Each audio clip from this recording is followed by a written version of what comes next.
Сәлеметсіздер ме? Бұл видеода панкреатит өршуінде дәрігер жазып берген дәрілер туралы айтатын боламын. Бірақ мен өзіме жазылған дәрілердің атауларын айтпаймын, себебі әркімге әртүрлі препараттар және оның мөлшері беріледі. Дәрілерді интернеттен басқа адамдардың кеңесімен ішіп, өз-өзіңізді дәрігердің бақылауынсыз емдеу өте қауіпті. Маған дәрі-дәрмек 3 ай уақытқа курспен жазылды. Әркімде әртүрлі, бірінде 1 ай, бірінде 3 айдан да аса уақыт емдік курсы жазылуы мүмкін. Емдік курс қабынған ұйқы безін ретке келтіріп, ауруды бәсеңдету үшін тағайындалады. Себебі кейде диета мен стресстен арылудың өздері ұйқы безінің ауруын жайлата алмайды. Сол себепті бірінші уақыттары ұйқы безінің қабынуын басуға дәрілермен көмектескен дұрыс. Маған спазмолитик 14 күнге күніне 2 рет қабылдауға жазып берілді.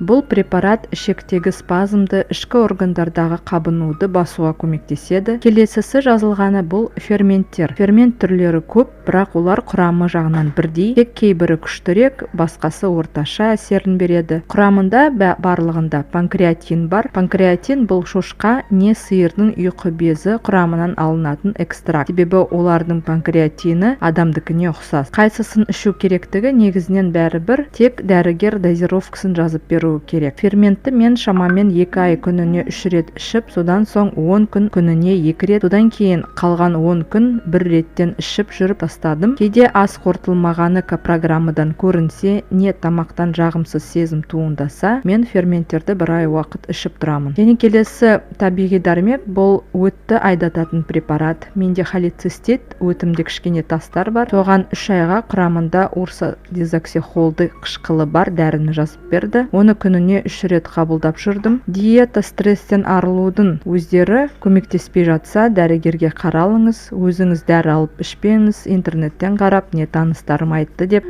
өз бетімен емделу өте қауіпті.